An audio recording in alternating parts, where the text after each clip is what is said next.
Okay, guys, this is a smorgasbord of stuff. Um, it's all over the board. It really is. It's I got a Blu-ray DVD. I got a couple video games for the Vita. I got a Rant, and then I've got what I think is going to be a really cool book. And it's based on a video game, so I'm looking forward to that. It's kind of a compilation of some comics that were out that I got for, I think, a really good price, like $10 on Amazon. So let me start with the Blu-ray DVD. This arrived, and I had to open it because it's for my daughter, and she wanted to watch it. She was waiting for me when I got home. She was excited for this movie. She saw it in the theaters, and she was just dying to have it. So it came with a slipcover. It's the collector's edition Blu-ray, DVD, and digital HD plus digital copy of a movie that I haven't seen yet, but I've heard great things about. It's an Academy Award winner for the Best Animated Feature Film and the Best Original Song. And you may have guessed, it's called Frozen. So, don't know anything about it, but it's the best animated movie of the year, according to Scott Mantz from Access Hollywood, who, of course, has got to be right. I love these people they quote on the front of these things. Here's a mini rant. It's not my real rant, but my mini rant. I love how they say, it's the best movie of the year, and they quote somebody who I've never heard of. Now, I guess this guy must be somebody, because Disney chose to put him on the front. Access Hollywood, probably Disney owns it. I don't know. But my opinion on critics, I've never really given it to you, but I'm going to give it to you now. My opinion on critics is they are as good as they match your opinion. So, if you find a critic and you always disagree with them, then their opinion is worth shit. If you find a critic that you tend to agree with most of the time, then their opinion is valuable to you. And a good critic for you could be a terrible critic for me. It depends on your taste. Does that make sense? I don't think there's a universal good. I think some people see good in some things. Now, sometimes you see a lot of critics all like something. Like 12 Years a Slave is a good example. Well, that's a pretty good movie. Citizen Kane. Pretty well, I'm not going to say universally, but that's pretty close to universal. And there's some movies that are like that. But for most movies, it's a mixed bag. Some critics like it, some critics don't. Disney's Frozen, I heard it was good. My daughter liked it. I've heard adults who went to see it who said it was good. So I'm looking forward to it. She's watching it right now, and I'm up here doing this. But I just got in from work, and I threw it right on for her, and I had to change. And I thought as long as I'm coming up here to my room, I would go ahead and make a video and show you guys some of the stuff that arrived. So, first of all, Frozen. Second, these Vita games are really small, by the way. There's the case compared to I got Call of Duty Black Ops Declassified, new for $19.99. Now, it retailed for $49.99. It got, talk about critics, it got fairly universally panned, but that didn't stop me for two reasons. One is I don't usually like a lot of first-person shooters anyway, so I'm thinking I might like this one. It might be more my speed. Those that like it, those that like Call of Duty, with the multiplayer online, like it because it's challenging and so on. But games. Here's another little mini rant. Games like that. I remember playing something. What was it? What was it? Unreal maybe or something. Everybody was just jumping around. I mean, unrealistically. Like the whole idea was just to jump so that nobody could get a good line of sight on you, and then just shoot kind of, I don't want to say randomly, but with some direction, I guess, as you were jumping and hopping and skipping and diving, and it just was not anything that most human beings would pull off. And I try to play it like I was a human being, and of course I'd get killed every time because as soon as someone would see me, they'd start jumping and hopping around and shooting at me, and I'm standing there, not jumping around. And when I finally realized what I had to do to win, I didn't want to play it. I don't play a lot of Call of Duty. My two boys play a lot of it. But what I have played, I enjoyed Modern Warfare on the single-player missions. I understand this is going to be fairly repetitive. That's probably okay for me. I'm fairly much a beginner on it. So if the graphics are halfway decent, and the multiplayer I heard is 4-on-4, which is probably my speed, as opposed to 10-on-10 or whatever you get into on some of these games. So for $19.99, it also came with an extra here. See, the game fits in this little slot. The game's not in here, but it came with Roads to Victory, a separate game. I think it's like a PSP game or something. So that download came with it. And usually these downloads are like $10 or something. So that was worth it for me to get it new. Had I bought it used for probably $10 or something, or whatever I could have found it for, I wouldn't have gotten the. Actually, GameStop had it for $17.99, $2 cheaper. I wouldn't have had the free download. So to me, it was worth it to get the new one. I'm coming to my rant. I picked up today. GameStop really ticks me off sometimes. I picked up today, and I'm really looking forward to this one. MLB 14, the show. It just came out today. It's supposed to be really good. The thing I like about it, and I think baseball is the perfect sport, or the perfect game in some ways, for a handheld. Because it's a tedious game to play pitch after pitch after pitch. It ties up the television for ages, usually 90 minutes or so to play a game. I enjoy it on the big screen, don't get me wrong. But it's better on the small screen because it's the type of thing where you can stop and pick it up later, which is fine. You can stop at the end of the third inning, for instance, and pick it back up where you left off. And that's kind of okay on a handheld, it feels like.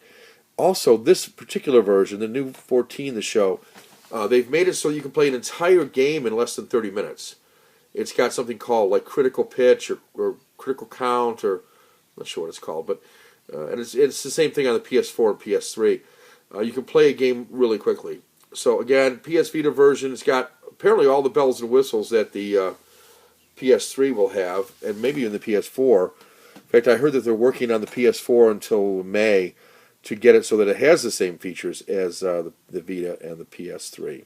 Remember, they have that core engine for the PS3 and Vita, so they're adapting it for the PS4, and obviously with the better graphics and so on, they need to do extra work with that. Whereas this came out today, right in time. Really, opening day was just a couple days ago, and here we are ready to rock with MLB 14. So I'll be getting my Tigers, or possibly the Nationals or the Phillies, or maybe I'll play one of each if I can do half-an-hour games. Really looking forward to it. It came, because I got it pre-ordered at GameStop. It had came with an extra code. Here's the size of the cartridges, by the way. It came with an extra code, and the code is good for $19.99 of some sort of add-on items you can get for the game. So I'll put in that code in. It's good until August, but I'll put it in today. It's on the receipt, and do that. Now here's my rant.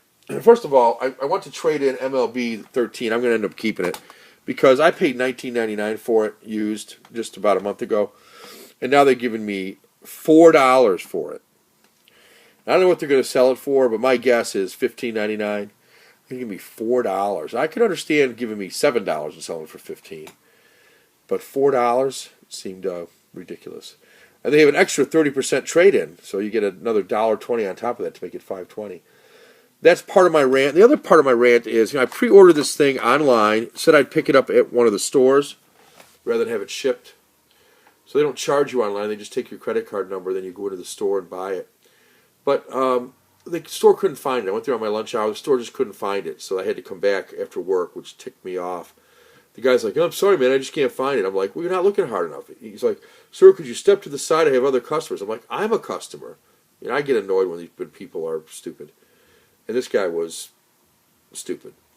It turns out that when I came in the afternoon, it took the guy at the register 5 seconds to pull my order up. He just had to use my phone number. This guy was using my name, my email address, the order number, the game.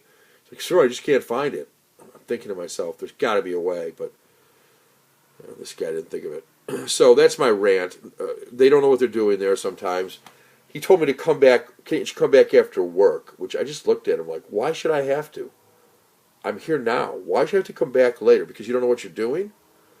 He said maybe somebody else can help you. Maybe somebody else will know what to do. And I felt like saying to the guy, well, then you shouldn't be here, the only one in the store, if you don't know what you're doing. It's a release day. You got pre-orders coming in. When I told him I ordered it online, he goes, you ordered it online? It's like, oh, that's not done? There's something called the internet. You can go out there to GameStop.com and order things and then pick them up. Anyway, like I said, if the guy was nice about it, but he was almost rude. He's like, I'm going to ask you again, sir, to step to the side. And finally I said, all right, fine, I'll call your number. I'll call your 800 number while I'm here. But it took too long. It ended up, anyway, I had to go back at 6 o'clock and actually pick it up, which took 5 minutes. So I'm happy I have it. Not so happy about the runaround I had to get on it. But that's it. So MLB 14, the show, really looking forward to it. And then lastly, and kind of the most exciting thing for me is this. I'm going to, hopefully that came in good shape here. Usually Amazon does a pretty good job with books. So let me just get this open here. The sound of actual opening. Oh yeah, they wrapped it. They wrapped it in plastic first, which I guess is typical for these hardcover. So this is the hardcover version with no cover. You know, I don't like it when they have covers on it sometimes because the cover gets lousy and then you're left with the lousy book. But I like it when the book has the hard cover actually has the, like that. This is called Injustice. It's the worldwide #1 best-selling comic. I never read it. It's written by Tom Taylor, and probably the art is by Jeremy Rapak. Or maybe the pencils and maybe the ink is by Mike Miller. I never know how that works, so you got to look inside to find out. But this is a game.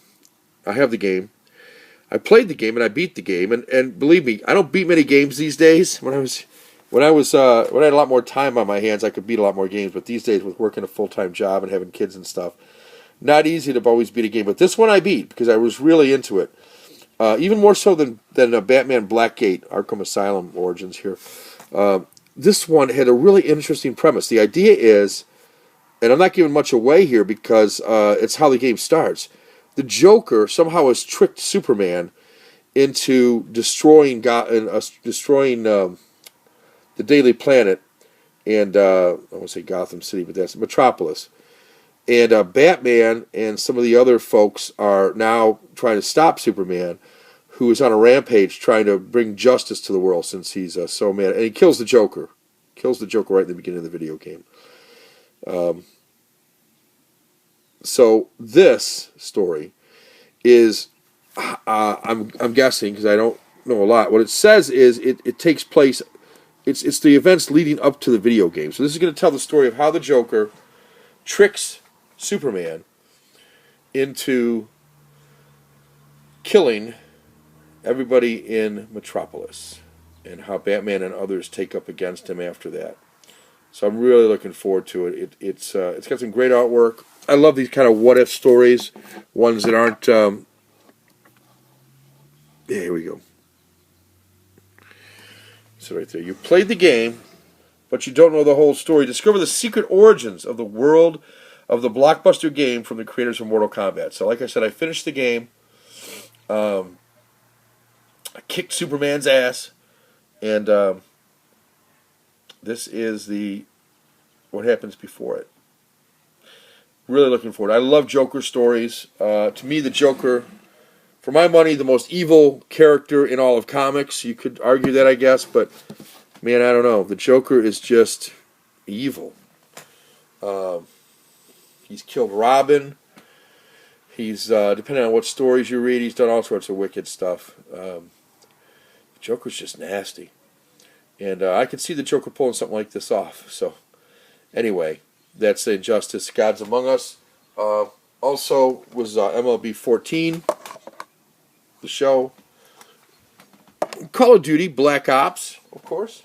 And my daughter's Frozen. She's watching right now, so I'll have to check and see how she's liking it. That's it, guys. I hope you enjoyed the video. Please comment, like, do all those things. Subscribe if you choose. And mainly comment. I really like the discussion, so comment any of this stuff. I'd appreciate it. I'm going to continue to mix video game and Blu-ray from time to time, but mainly I'll stick with one or the other. Anyway, thanks, guys.